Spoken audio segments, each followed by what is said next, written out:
예레미야 49장, 예레미야 49장 7절 말씀부터 보시겠습니다. 예레미야 49장 7절 말씀입니다.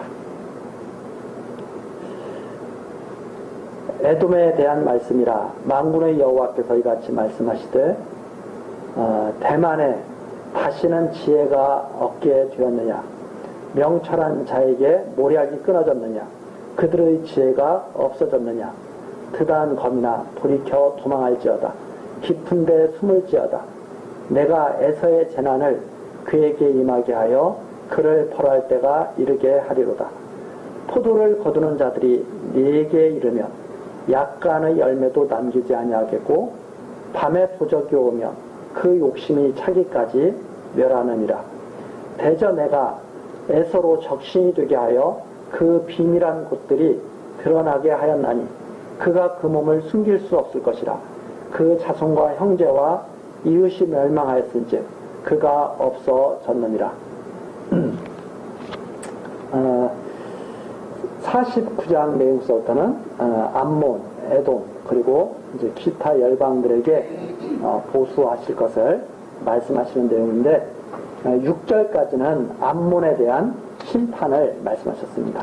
이제 7절서부터 49장 7절서부터 22절까지는 에돔에 대한 심판을 하나님께서 말씀하시는 예언하시는 그런 내용인데 이 에돔은 이스라엘과는 혈연 관계죠. 에돔 역시 에돔, 에서 야곱의 형이었던 에서와 관련이 있는 그런 족속인데 여호와께서 말씀하시죠. 대만에 다시는 지혜가 없게 되었느냐. 이 대만이라고 하는 곳은 지혜자가 있는 곳으로 알려진 곳입니다. 그래서 욥기에 보면 엘리바스의 고향이 대만이죠. 그래서 이 엘리바스의 고향이 대만인데 지혜가 있는 곳으로 이렇게 알려져 있습니다. 그런데 이제 지혜가 없어졌느냐 그렇게 말씀하시면서 도망하라고 그럽니다. 왜 그런가 하면 도적이 들어온다는 거죠. 이 도적이 바로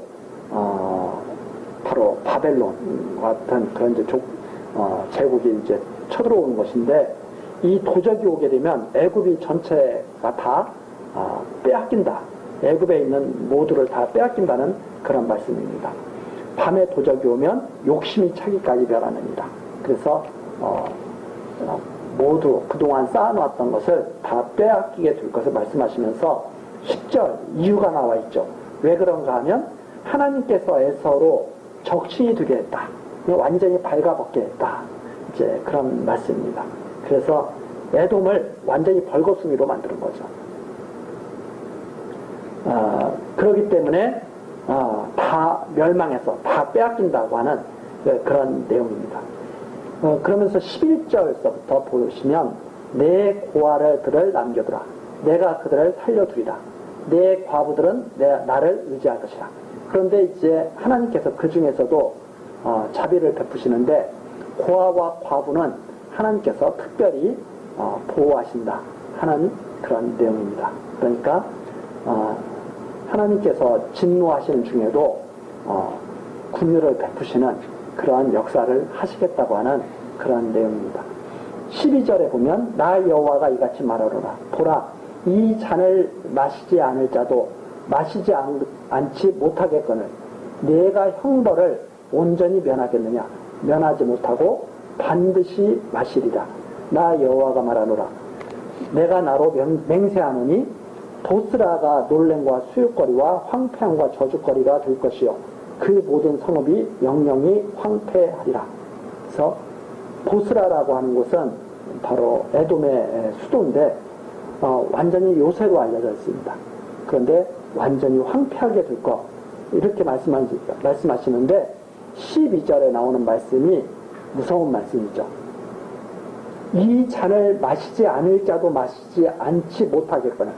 원래는 하나님의 사랑을 받기 때문에 이스라엘 백성들은 원래는 망하지 않아야 될 족속이죠. 원래는 이스라엘은 망하지 않을 족속이어야 되는데 바벨론에 의해서 이스라엘이 망하게 됩니다. 남쪽 유다도 다 망하게 되죠. 하나님이 하시는 말씀이 무슨 말씀이냐면 하나님의 택하신 백성들도 하나님께 진노를 당한다.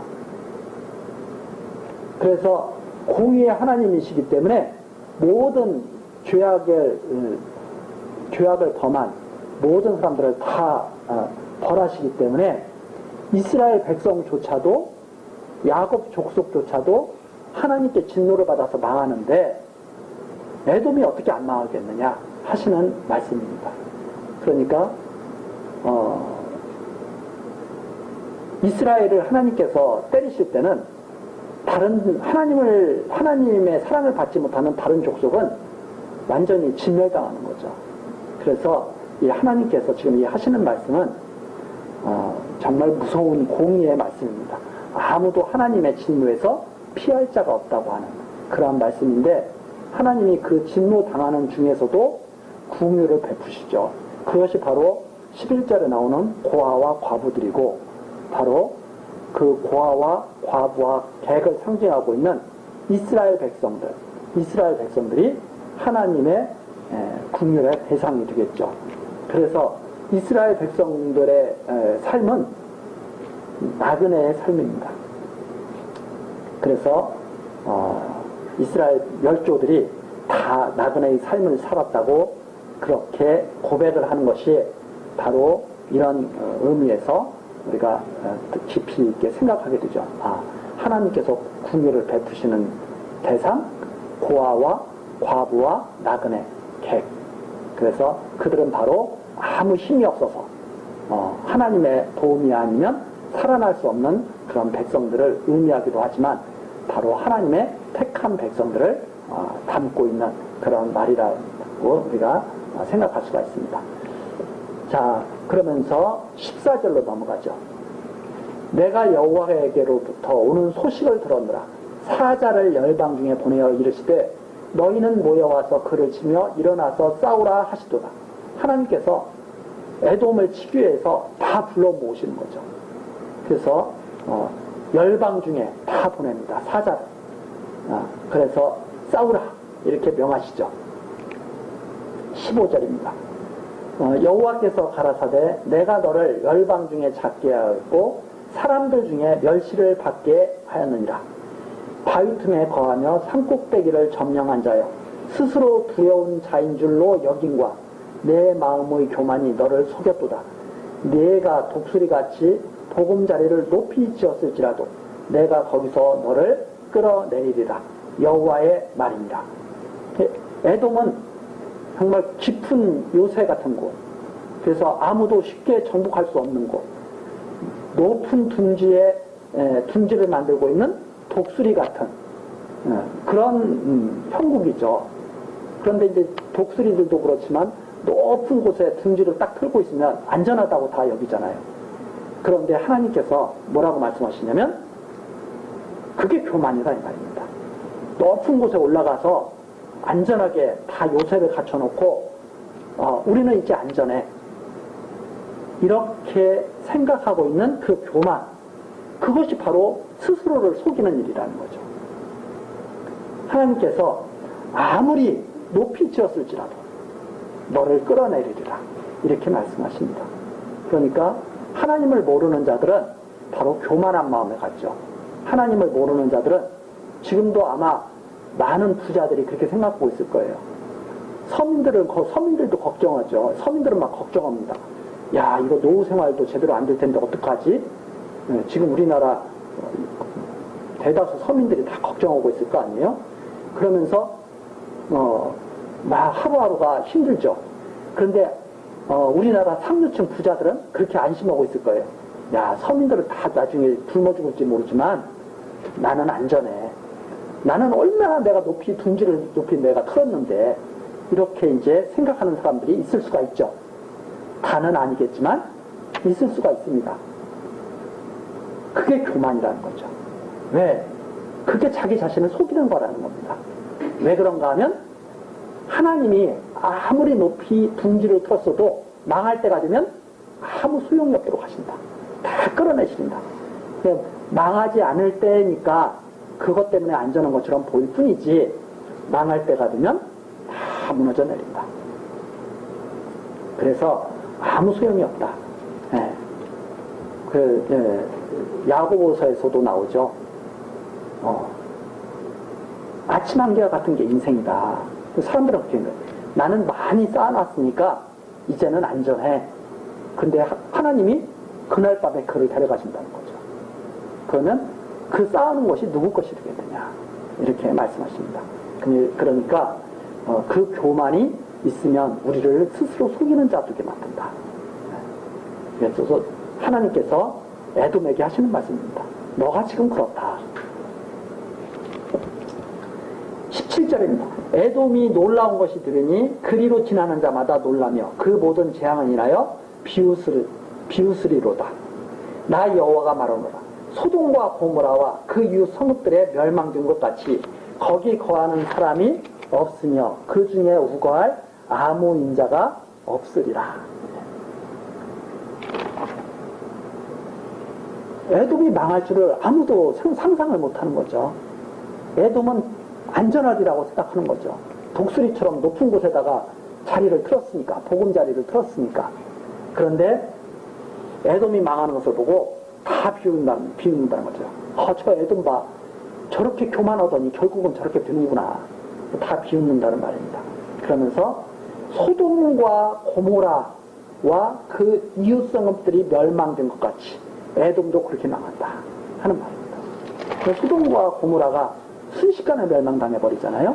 하늘에서 그야말로 유황불이 내려서 순식간에 멸망당하는 것처럼, 흔적도 없이 사라지는 것처럼 그렇게 에돔이 될 것을 말씀하시는 거죠. 19절입니다. 보라, 사자가 요단의 숲에서 올라오는 것 같이 그가 와서 견고한 처소를 칠 것이라. 내가 즉시 그들을 거기서 쫓아내고 택한 자를 내가 그 위에 세우리니 나와 같은 자 누구며 나로 더불어 다툴 자 누구며 내 앞에 설 목자가 누구며.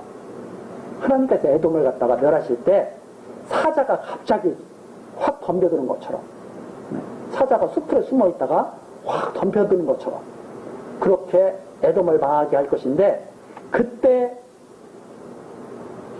그 하나님의 역사를 막을 자가 누구냐 이 말입니다. 아무도 없다. 그래서 나로 더불어 다툴 자가 누구냐, 내가 정해놓은 때를, 그것을 비켜갈 자가 누구냐, 아무도 없다. 그래서 3번에 보면 나로 더불어 다툴 자, 나의 시기를 정할 자, 이렇게 나와 있죠.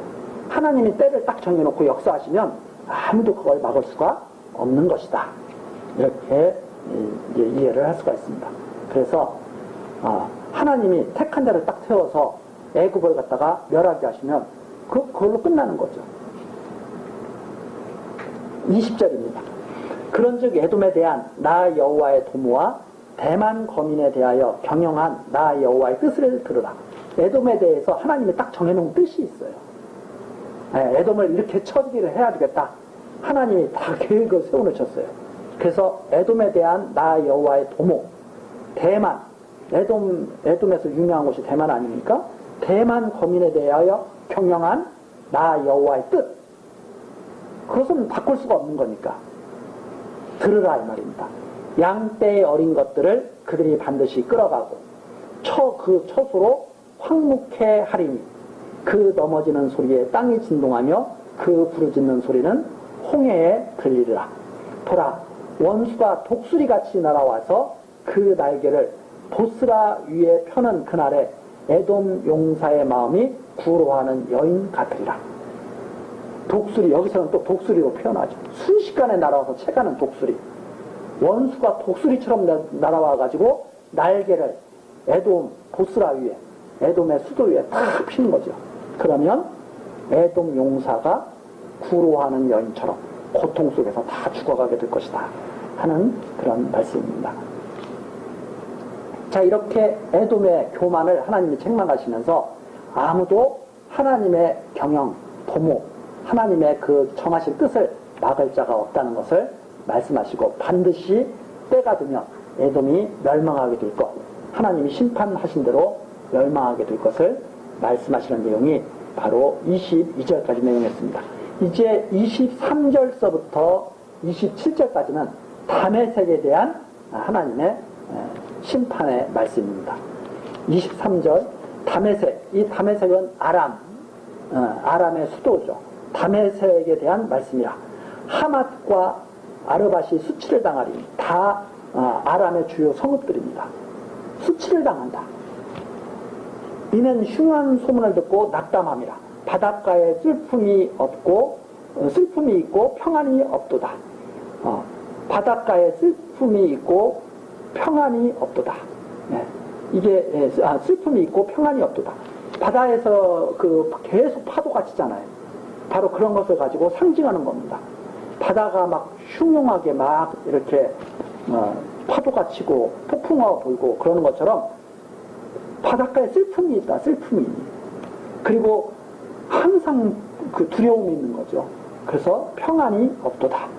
이렇게 비유로 말씀하십니다. 다메섹이 피곤하여 몸을 돌이켜 달아나려 하니 떨림이 그를 움켰고 해산하는 여인같이 고통과 슬픔이 그를 잡았도다. 찬송의 성읍, 나의 즐거운 성읍이 어찌 버린 것이 되지 않겠느냐. 나 만군의 여호와가 말하노라. 그런지 그날에 그의 청년들은 그 거리에 엎드러지겠고 모든 군사는 멸절될 것이며 내가 다메섹의 성벽에 불을 놓으리니 베나닷의 궁전이 살라지리라. 베나닷, 다메섹의 왕가가 다 무너져 버린단 말입니다. 아람 왕가가 다 무너져 버리죠. 그래서 원래는 다메섹도 어떤 곳이었냐면 25절처럼 찬송의 성읍, 나의 즐거운 성읍, 그래서 즐겁게 사는 곳이었죠. 항상 기쁨이 넘치는 곳이었죠. 그래서 경제적 풍요 속에서 아주 잘 풍요롭게 살던 곳이었습니다. 그런데 그것이 때가 딱 되니까 완전히 불살라져 버리는 거죠. 그래서 27절입니다. 내가 불을 놓겠다. 물론 바빌론이 쳐들어오겠죠. 그러나 하나님께서 말씀하시는 것은 그것이 바로 내가 불을 놓는 것이다. 그렇게 말씀을 하십니다. 자, 이러면서 28절이죠. 바벨론 왕 느부갓네살에게 공격된 바 게달과 하솔 나라들에 대한 말씀이다. 바벨론 왕 느부갓네살이 계속 공격해 오는데 게달, 하솔 다 아라비아 사막 쪽에 거주했던 그런 족속들입니다. 여호와께서 이같이 말씀하시되 너희는 일어나 게달로 올라가서 동방 자손들을 멸하라. 바벨론에게 하나님이 명령하시는 거죠. 야, 그리 올라가. 그래서 게달 자손을 멸하라고 하죠. 29절 너희는 그 장막과 양떼를 취하며 휴장과 모든 기구와 약대를 빼앗아다가 소요를 삼고 그들을 향하여 외치기를 두려움이 사방에 있다 할지니라. 완전히 다 빼앗고 두려움을 줘라 그들에게. 이렇게 하나님께서 공격명령을 내리시는 거죠. 30절입니다. 나 여호와가 말하노라. 하솔 검이나 도망하라. 멀리 가서 깊은 데 거하라. 이는 바벨론 왕 느부갓네살이 너를 칠 모략과 너를 칠 계책을 정하였습니다. 나 여호와가 말하노라. 너는 일어나 저 평안하고 염려 없이 거하는 백성 곧 성문이나 빈문장 없이 홀로 거하는 국민을 치라. 하나님께서 말씀하시는 거죠. 야, 그들이 아주 평화롭게 살고 있는데 그거 그대로 두지 말고 다 완전히 쳐서 다 빼앗아라. 이렇게 하나님께서 말씀하시는 내용입니다. 그래서 사실 31절처럼 저 평안하고 염려 없이 거하는 백성 참 좋죠. 평안하고 염려 없이 거하면. 그런데 하나님께서 치라고 하시면 그 평안하고 염려 없던 곳이 완전히 쑥대밭이 되어버리는 거죠. 32절입니다. 그들의 약대들은 노략두겠고 그 많은 가축은 탈취를 당할 것이라. 내가 그 머리털을 모지게 깎는 자들을 사면에 흩고 그 재난을 각 방에서 나오게 하리라. 그 재난을 각 방에서 오게 하리라. 여호와의 말이니라. 이 32절은 무슨 말이냐면 하나님께서 왜 이들을 치게 하시는가? 그들은 머리털을 모지게 깎는 자. 머리털을 모지게 깎는 자라고 하는 것은 우상숭배를 하는 자들이라는 뜻입니다. 우상숭배. 그러니까 우상숭배하는 자들은 여러 가지 그 몸을 갖다가 몸에다가 형상을 만들기도 하고 새기기도 하고 머리털을 깎기도 하고 몸을 베기도 하고 이런 여러 가지 일들을 많이 하죠. 그래서 여기에 나오는 머리털을 모지게 깎는 자는 우상숭배를 참 열심히 하는 자들입니다. 그러면서 평안히 잘 지내고 있는 거죠. 그러나 하나님께서는 재앙을 부르신다. 그래서 하나님을 의지하지 않는 평안은 사실 잠시 잠깐 있을지 모르나 결국에는 평안이 없고 온통 패망과 멸망과 고통이 있는 바로 그런 삶이 된다 하는 것을 우리들이 알게 됩니다. 33절입니다. 하솔은 실랑에 거쳐가려 영원히 황무하리니 거기 거하는 사람이나 그 중에 우거하는 아무 인자가 없게 되리라. 완전히 멸망되게 될 것. 그래서 실제적으로 다 역사 속에서 다 바벨론에 의해서 다 멸망당하는 그러한 역사가 이제 나타나게 됩니다. 그리고 나서 이제 34절이죠. 엘람을 하나님께서 멸하시는데 끝날에는 남은 자들이 돌아온다고 하는 그런 말씀입니다. 34절 유다왕 시드기야의 즉위한 지 오래지 아니하여서 엘람에 대한 여호와의 말씀이 선지자 예레미야에게 임하니라. 그러니까 유다가 멸망하기 전에 이런 말씀이다. 유다가 멸망하기 전에 예레미야에게 임한 말씀인데 엘람에 대해서도 하나님이 예언을 하셨는데 35절서부터 내용이죠. 나 만군의 여호와가 이같이 말하더라. 보라, 내가 엘람의 힘의 으뜸되는 활을 꺾을 것이요. 으뜸되는 활을 꺾을 것이요. 하늘의 사방에서부터 사방 바람을 엘람에 이르게 하여 그들을 사방으로 흩으리니 엘람에서 쫓겨난 자에 이르지 아니하는 나라가 없으리라. 엘람의 처절한 파멸. 엘람 바벨론 이 동부 산악지대로 알려져 있는데 이 엘람이 완전히 사방바람으로 다 흩어질 것. 이것을 하나님께서 말씀하시는 내용입니다. 자, 그러면서 하늘의 사방에서 사방바람을 갖다 막 불게 하는 거죠. 그러니까 엘람이 사방으로 흩어져 버리게 되는 거죠. 그래서 엘람에서 쫓겨난 자들이 온갖 곳으로 다 흩어져 가지고 멸망하게 될 것. 이것을 갖다가 말씀하시는 내용입니다. 37절입니다. 나 여호와가 말하노라. 내가 엘람으로 그 원수의 앞 그 생명을 찾는 자 앞에서 놀라게 할 것이며 내가 재앙 곧 나의 진노를 그 위에 내릴 것이며 내가 또 그 뒤로 칼을 보내어 그를 진멸하기까지 할 것이다. 놀라게 하기도 하시고 진노를 내려가지고 칼을 보내서 진멸하게 하시기도 하시고 이렇게 해서 하나님이 완전히 엘람을 멸망에 이르게 하신다고 하시면서 38절입니다. 내가 나의 위를 엘람에 베풀고 왕과 족장들을 그곳에서 멸하리라. 여호와의 말이니라. 그러니까 왕과 족장들을 멸한다는 것은 완전히 그 나라를 멸절시킨다고 하시는 그런 내용이죠. 39절입니다. 그러나 끝날에 이르러는 내가 엘람의 포로를 돌아오게 하리라. 여호와의 말이니라. 그러나 마지막에는 끝날에 이르러는 엘람의 포로 죽지 않고 남겨가지고 포로로 잡혀간 자들이 역시 돌아오게 한다고 하는 궁유를 조금은 베풀어 주시겠다고 하는 그런 말씀입니다. 자, 이것이 바로 장차 이제 계속 앞에서도 나왔지만 이스라엘 백성들이 돌아올 때 남은 자들이 같이 이방 족속들도 하나님의 궁유를 힘있게 되어서 돌아오게 되는 그런 일들이 있게 될 것이라고 하는 그런 말씀입니다.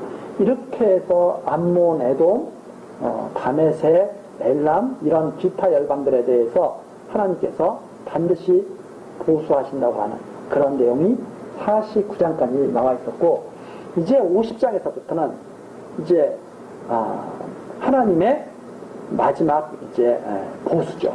바로 바벨론에 대한 보수입니다. 지금 바벨론이 다 쑥대밭으로 다 만드는 거 아니에요? 바벨론이 예루살렘도 에돔이고 뭐 엘람이고 다 바벨론이 쳐들어와서 다 망하게 되는 것인데, 마지막에는 그럼 누가 망하느냐? 마지막에 심판은 바벨론이 당하는 거죠. 예루살렘으로부터 심판이 시작되어서 맨 마지막에는 바벨론이 심판을 당하게 됩니다. 바로 그 내용이 이제 50장서부터 나오게 됩니다.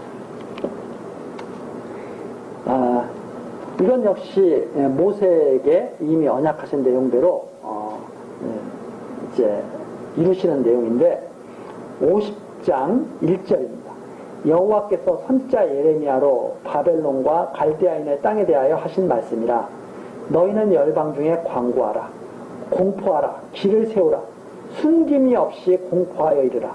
바벨론이 함락되고 벨이 수치를 당하며 무로닥이 부스러지며 그 신상들은 수치를 당하며 우상들은 부스러진다 하라. 이제 바벨론이 주변 나라들을 다 멸망시키지 않았습니까? 그런데 마지막에는 이 바벨론이 멸망당한다는 내용입니다. 그런데 여기에 나오는 벨이라든가 무로다, 이건 다 우상들이죠. 바벨론이 섬기는 우상들. 그래서 다 같은 명칭입니다. 우상들을까지 다 무너뜨린다. 바벨론의 멸망의 가장 근본적인 이유가 뭐냐면 우상을 섬기고 하나님을 대적했다는 말입니다. 그런데 3절입니다. 그러면 어떻게 바벨론이 멸망하게 되는가? 이는 한 나라가 북방에서부터 나와서 그를 쳐서 그 땅으로 황폐케 하여 그 중에 거하는 자가 없게 합니다. 사람이나 짐승이 다 도망하여 가느니라. 한 나라가 일어난다는 거죠. 그 한 나라는 장차 북방인데 북동쪽입니다. 이 바벨론을 치러 오는 그 한 나라가 바로 메데 바사, 페르시아 왕국이 되겠죠. 그래서 바벨론의 한 나라가 북방에서부터 나왔다. 이 말은 바로 하나님의 진노가 임하는 방향입니다. 그래서 하나님께서 바벨론을 진노하셔서 페르시아로 하여금 바벨론을 치게 하신다는 그런 의미가 그게 담겨져 있는데, 4절입니다. 나 여호와가 말하노라. 그날 그때 이스라엘 자손이 돌아오며 그와 함께 유다 자손이 돌아오되 그들이 울며 그 길을 행하며 그 하나님 여호와께 구할 것이며 그들이 그 얼굴을 시온으로 향하여 그 길을 물으며 말하기를 너희는 오라. 잊어버리지 아니할 영영한 언약으로 여호와와 연합하자 하리라. 바벨론이 망할 때 이스라엘 백성들, 유다 자손들은 여호와와 연합하자 그러면서 영영한 언약을 세워서 여호와와 연합하자 그러면서 다시 돌아온다고 하는 그런 내용입니다. 그러니까 바벨론의 심판은 이제 하나님 백성들의 회복이 되겠죠. 이건 역시 모세 때부터 계속 하나님께서 언약하신 말씀대로 이루시겠다는 말씀입니다. 6절이죠. 내 백성은 잃어버린 양떼로다. 그 목자들이 그들을 곁길로 가게 하여 산으로 돌이키게 하였으므로 그들이 산에서 작은 산으로 돌아다니며 쉴 곳을 잊었도다. 그들을 만나는 자들은 그들을 삼키며 그 대적은 말하기를 그들은 여호와 곧 의로운 처소시며 그 열주의 소망이신 여호와께 범죄하였음인즉 우리는 무죄하다 하였느니라. 자, 이 말은 무슨 말인가 하면 하나님의 백성들, 이 돌아와야 할 이 하나님의 백성들은 잃어버린 양떼입니다. 잃어버린 양떼. 하나님께서 이 잃어버린 양떼를 이제 찾으시는데 왜 잃어버리게 됐느냐? 그 목자들이 그들을 곁길로 가게 하여 산으로 돌이키게 하였습니다. 원래 지도자들이 그 목동들이 그 양떼를 잘 인도해야 되는데 양떼를 잘못 인도한 거예요. 그래서 양떼들이 엉뚱한 길로 간 거예요. 엉뚱한 길로 가가지고 산에서 작은 산으로 돌아다니는 거예요. 막 원래 양떼들이 평탄한 길로, 풀밭길로 양떼들이 쉴만한 곳으로 옮겨 다녀야 되는데 양떼들을 지도자들이 잘못 인도해 갖고 간 거예요. 그러니까 그 당시에 왕이라든가 제사장이라든가 거짓 선지자들이 양떼들을 갖다가 하나님 여호와께로 인도해 가는 게 아니라 우상에게로 다 인도해 간 거예요. 우상에게. 그래서 여호와를 섬기지 않고 다 우상들 섬기게 했죠. 그것이 바로 산에서 산으로 돌아다닌 거죠. 산당 제사. 높은 곳에 올라가서 제사 지내고, 나무가 큰 곳에서 제사 지내고, 이런 것들. 그래서 열심히 섬긴다고 했으나 종교적인 열심은 있었을지 모르나 하나님을 잘못 섬긴 거죠. 그래서 하나님을 여호와로 경외하지 않고 우상으로 하나님을 경외했던 거죠. 바로 그것이 6절에 나온 내용입니다. 양떼를 곁길로 가게 하여 산으로 돌아다니게 한 거예요. 다. 네. 지금도 이런 일들이 많이 있죠. 엉뚱한 짓들을 다 하게 하는 거죠. 하나님 경외하라 그러면서 엉뚱한 곳으로 인도해 갑니다. 네. 그러면 그들은 잃어버린 약대가 되는 거죠. 그래서 쉴 곳이 없는 거죠. 원래 다윗이 시편 23편에서 그렇게 찬양하지 않습니까? 쉴만한 물가로 인도하시는도다. 이게 정말 목자들이 해야 될 일이거든요. 그 지도자들이 해야 될 일이거든요. 근데 쉴만한 물가로 인도해 가는 게 아니라 다 근심 걱정 있는 곳으로 인도해 가는 거죠. 다 근심 걱정. 그래서 하나님을 믿으면서 다 근심 걱정하게 만들고, 하나님을 믿으면서 그의 나라와 그의 의를 구하는 게 아니라 무엇을 먹을까, 무엇을 입을까, 무엇을 마실까 구하게 하고, 다 그렇게 하는 거죠. 그래서 이방인처럼 다 만들어버리는 거죠. 이방인들의 특징이 무엇을 먹을까, 무엇을 마실까, 무엇을 입을까 걱정하면서 하나님은 경외하지 않고 사는 거 아니에요? 그리고 우상 섬기고. 그것이 바로 엉뚱한 길로 인도해 간 이방인들처럼 만드는 것과 똑같은 그런 지경이 되는 거죠. 그래서 잘못 인도해 가면 쉴만한 물가로 인도되는 것이 아니고 쉴 곳을 있는 곳으로 인도가 되는 거죠.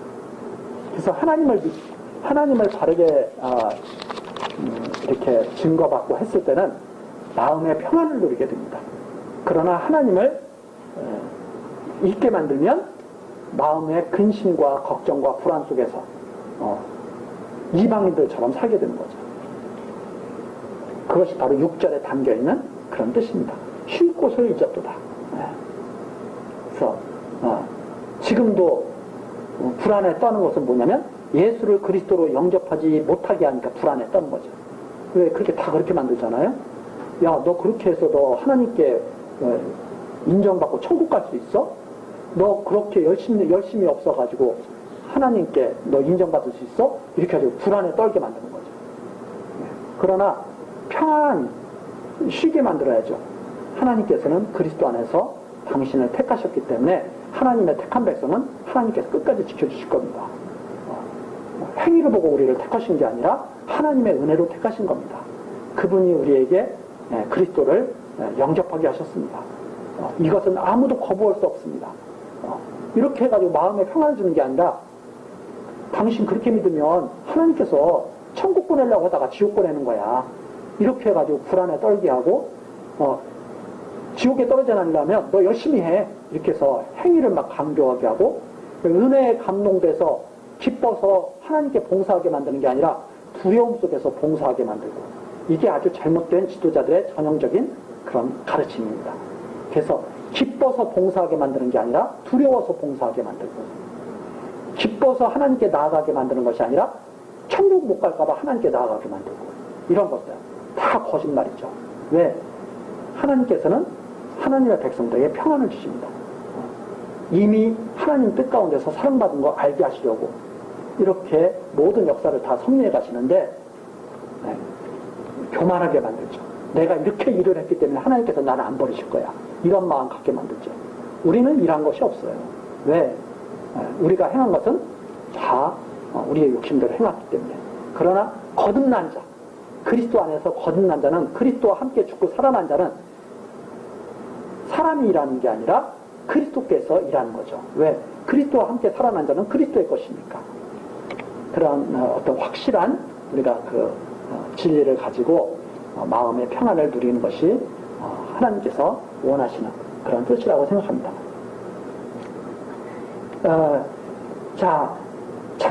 지도자들에게 잘못 인도받아서 하나님을 떠난 자들이 다 망했잖아요. 다 망하니까 7절 그들을 만나는 자들은 그 망한 백성들을 다 잡아먹는 거예요. 그러니까 바벨론 같은 나라가 와가지고 우상 섬기는 바벨론 같은 자가 와가지고 바벨론은 우상을 섬기는 나라지 않습니까? 바벨론이 와가지고 이스라엘을 다 삼켜버리는 거예요. 하나님을 떠난 이스라엘을. 그런데 하나님은 그들을 갖다가 잃어버린 양떼라고 하시거든요. 내가 잃어버린 양떼를 끝까지 찾겠다고 말씀하시거든요. 근데 바벨론은 뭐라고 말하냐면 이렇게 말하는 거죠. 야, 여호와께 범죄해서 너희들은 망한 거야. 그러니까 여호와께 범죄한 너희를 망한 것을 너희를 갖다 잡아먹는 우리는 죄가 없어. 이렇게 말한다는 겁니다. 그런데 하나님께서는 그걸 그대로 두지 않으신 거죠. 그러면서 8절입니다. 너희는 바벨론 가운데서 도망하라. 갈대아인의 땅에서 나오라. 때에 앞서가는 염소같이 하라. 근데 하나님께서는 바벨론에게 이스라엘이 완전히 삼키기를 원하시는 게 아니에요. 어떻게 하나님은 섭리하시기를 어떻게 행하시기를 원하시느냐? 바벨론에서 도망 나오기를 원하시는 거예요. 하나님은.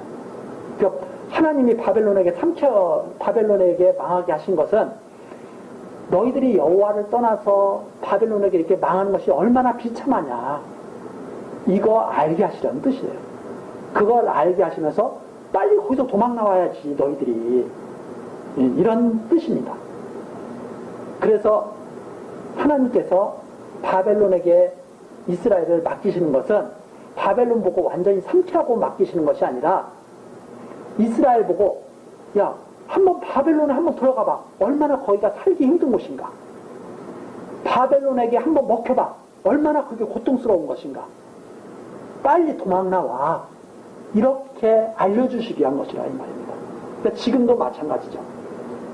택한 백성들에게 하나님이 어려움을 겪게 하십니다. 그러면 하나님이 그 어려움 속에서 택한 백성이 있기를 원하시는 게 아니에요. 하나님 의지하지 않고 어려움 속에 들어가면 얼마나 이게 고통스러운 일이냐. 하나님을 의지하고 빨리 거기서 빠져나와.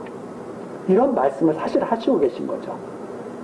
그럴 뿐더러 거기에서 벗어나도록 또한 하나님이 도와주신다. 역사하신다 이 말입니다. 그것이 바로 9절입니다.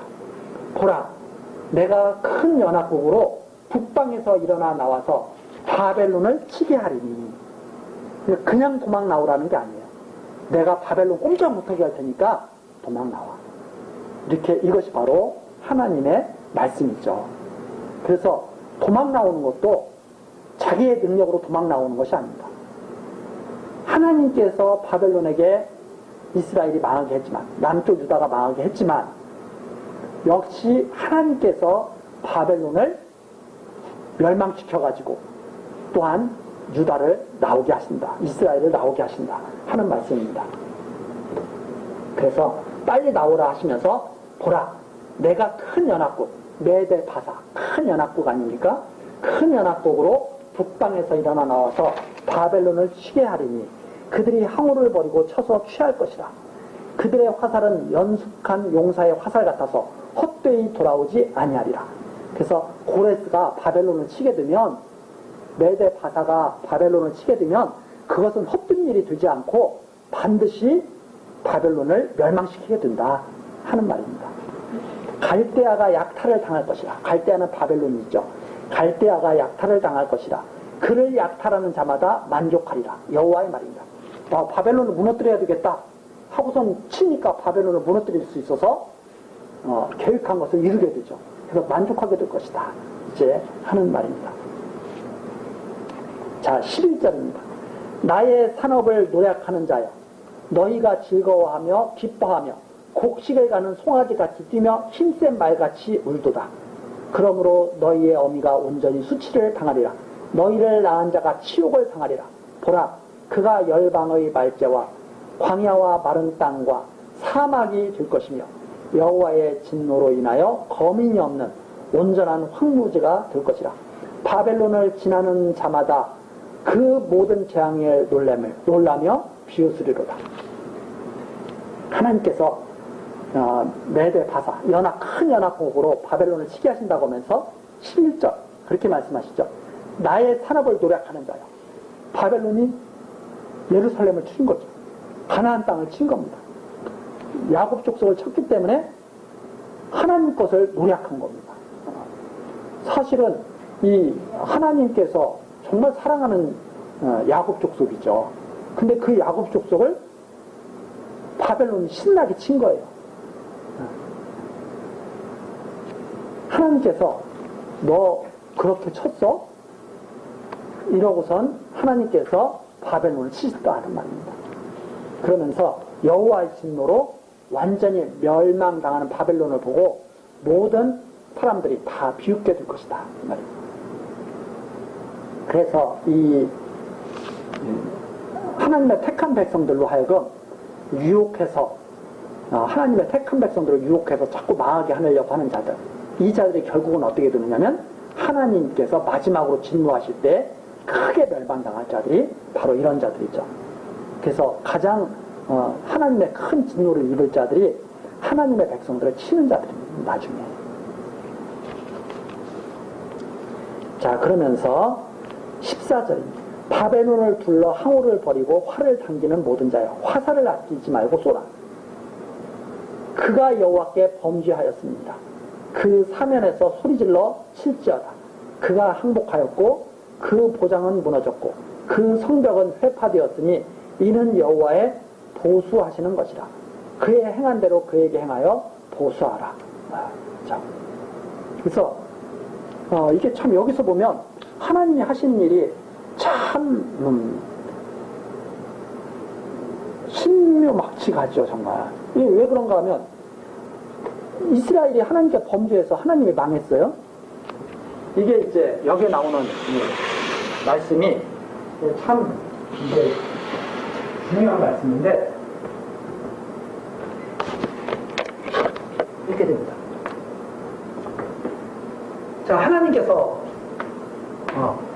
야곱 족속 이스라엘을 사랑했죠. 그래서 야곱은 태어나기도 전에 내가 사랑했다. 야곱은 내가 태어나기도 전에 무슨 일을 행하기도 전에 야곱은 내가 사랑했다. 이렇게 말씀하시죠. 그런데 이 사랑한 이스라엘 야곱이 북쪽 이스라엘은 아수르에 의해서 망하고 남쪽 유다는 바벨론에 의해서 망하는 거죠. 그런데 아수르가 북쪽 이스라엘을 치니까 이제 북쪽 이스라엘이 범죄했잖아요. 하나님께 범죄해가지고 북쪽 이스라엘이 우상성에다가 망한 거 아니에요? 그랬더니 아수르를 보내서 쳐요. 하나님께서 치게 하셔요. 야, 저거 쳐버려. 근데 아수르가 와가지고 북쪽 이스라엘을 치면서 북쪽 이스라엘을 치라고 하니까 적당히 쳐야 되는데 다 아주 짓밟아버립니다. 완전히. 그러니까 내가 쳐라 그러면 하나님 백성을 치라고 하면 조심해야 되는데 와서 짓밟아버려요. 그러니까 하나님께서 아수르를 너 그렇게 내 백성을 완전히 짓밟아버렸어? 바벨론을 보내서 아수르를 다 쳐버렸죠. 그리고 바벨론이 남쪽 유다까지 쳐버립니다. 남유다까지 쳐버립니다. 그래서 바벨론이 성령까지 다 완전히 다 허물어버렸죠. 하나님이 이 바벨론에게 너 내가 사랑하는 내 산업을 쳤어? 내가 너 그렇게 치라고 그랬어? 그러니까 치더라도 하나님을 두려워하면서 겸손하게 치러야 되는데 아주 교만하게 다 친 거죠. 왜? 뭐라고 말하냐면 우리가 섬기는 신이 하나님보다 강해. 아수르도 우리가 섬기는 우상이 너희들이 섬기는 하나님보다 강해서 내가 너희들 이렇게 짓밟은 거야. 너희들 하나님께 범죄해서 우리가 와서 짓밟는 거야. 이 바벨론 땅에서 바벨론도 우리가 섬기는 우상이 니네 하나님보다 센 거야. 이렇게 다 말합니다. 너희들이 섬기는 하나님께 범죄했기 때문에 우리가 와서 치료도 너는 할 말이 없어. 이렇게 말하면서 우리 우상이 최고야. 이렇게 다 말하는 거죠. 이게 하나님께서 이걸 갖다가 그대로 두지 않고 완전히 다 멸절시켜버립니다. 멸절시키는데 야곱 족속은 다 다시 돌아오게 만듭니다. 이걸 말하는 것이 그렇죠. 그런데 우리가 생각할 때 있잖아요. 이스라엘 엘리바도 범죄하고 아수르도 범죄하고 바벨론도 범죄했는데 왜 여기는 다 망하게 하고 이스라엘을 끝까지 지키시느냐, 돌아오게 하느냐, 이게 이제 사람들이 물어봅니다. 아니, 야곱도 범죄를 했고 아수르도 범죄를 했고 바벨론도 범죄를 했는데 하나님이 태어나기도 전에 사랑했다고 해서 야곱 족속은 왜 안 버리십니까? 이것이 바로 신명기에 나오는, 신명기가 아니라 출애굽기에 나오는 그런 말씀입니다. 출애굽기 33장 한번 가서.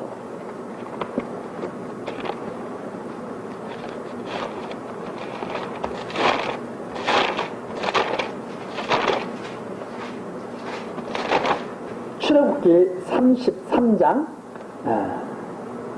19절. 여호와께서 가라사대 내가 나의 모든 선한 형상을 내 앞으로 지나가게 하고 여호와의 이름을 내 앞에 반포하리라. 여호와의 이름, 언약하신 대로 모든 일을 이루시는 이름을 반포한다고 하시면서 나는 은혜 줄 자에게 은혜를 주고 긍휼히 여길 자에게 긍휼을 베푸는다. 야곱 족속이 지금 하나님께 범죄했어요. 앞에 보면 야곱 족속이 하나님께 범죄하니까 모세가 기도합니다. 나 야곱 족속과 함께하지 않을 거야. 그렇게 하니까 모세가 기도합니다. 하나님 그렇게 하시면 어떻게 합니까? 하나님 끝까지 함께해 주셔야 되지 않습니까? 그러면서 앞에 거기 나오죠. 15절, 33장 15절. 모세가 여호와께 고하되 주께서 친히 가지 아니하시거든 우리를 이곳에서 올려보내지 마옵소서. 나와 주의 백성이 주의 목전에 은총 입은 줄을 무엇으로 알리니까? 주께서 우리와 함께 행하심으로 나와 주의 백성을 천하 만민 중에 구별하심이 아니니까.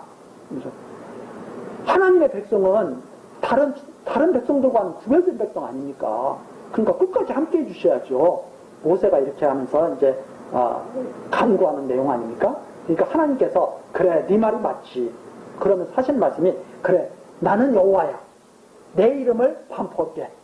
내 이름을 반포하리라. 그러면서 나는 은혜 줄 자에게 은혜를 주고 긍휼히 여길 자에게 긍휼히 여기는 하나님이다. 내가 그렇게 정해놓은 대로 내가 하는 하나님이야. 이렇게 말씀하신 거죠. 이것을 로마서에서 이제 로마서로 가서 한번 보시겠습니다.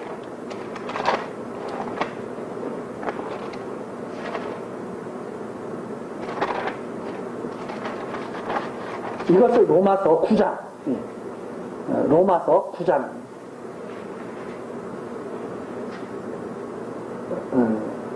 로마서 9장 10절입니다.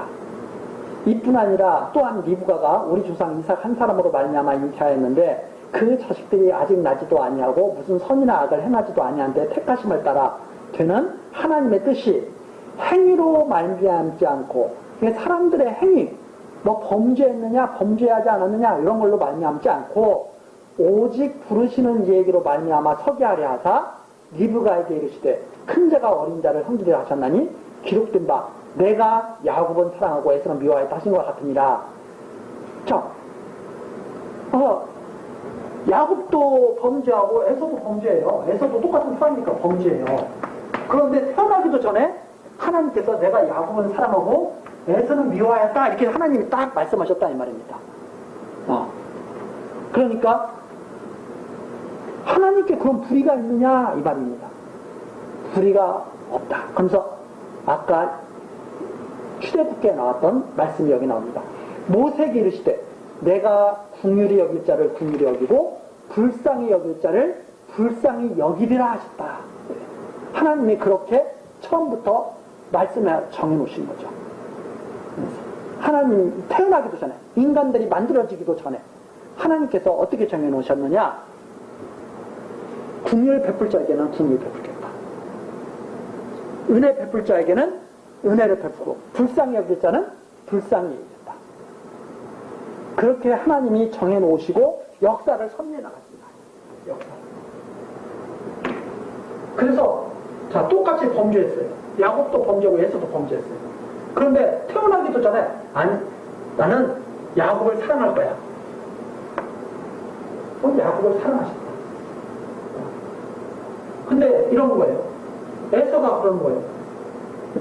아니, 야곱도 범죄하고 나도 범죄했는데 왜 야곱만 사랑하십니까? 그랬더니 하나님 뭐라고 하시냐면, 아, 그래, 똑같지. 니네 행위 똑같은데 나 해보는 거 아니거든?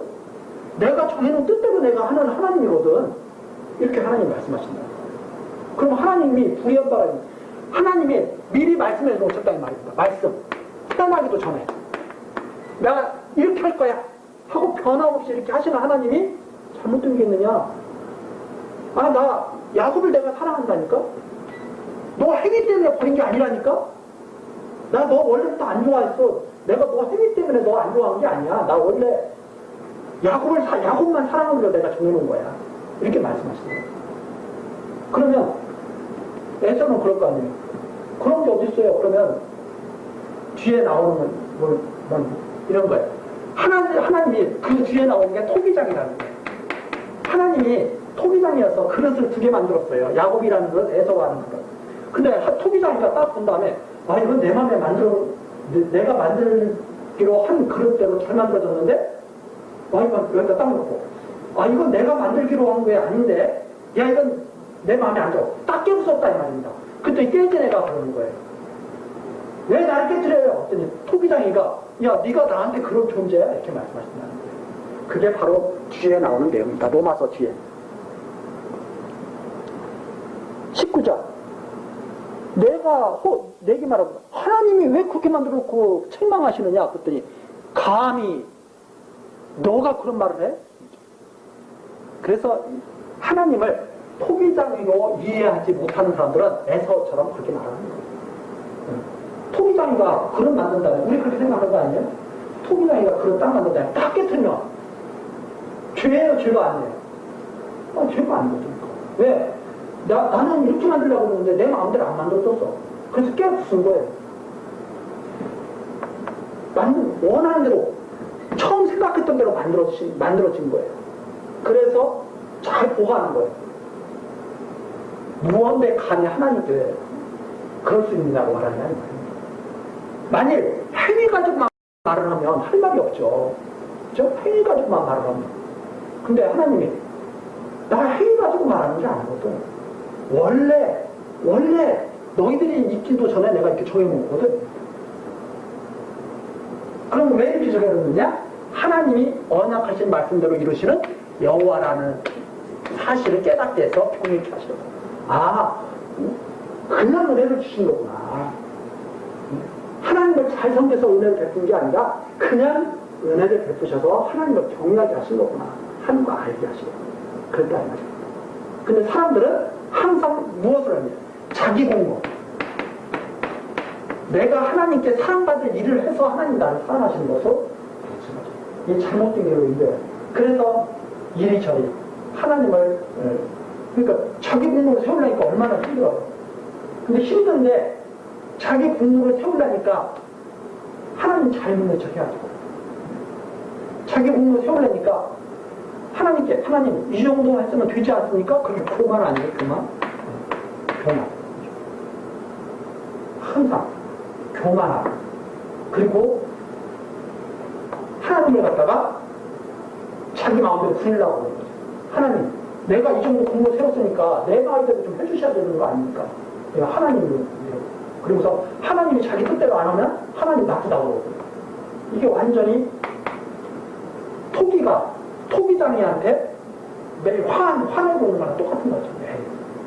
이게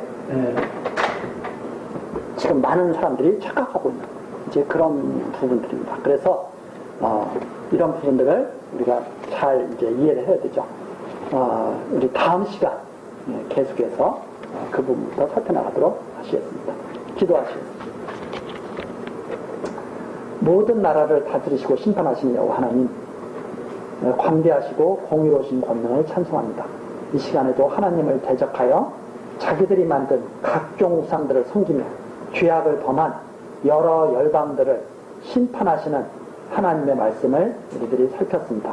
하나님 아버지, 우리들 더욱 지혜롭고 명철하게 하셔서 교만해지지 않도록 험한 것에 빠져서 휘둘리지 않도록 하나님 지켜주옵소서.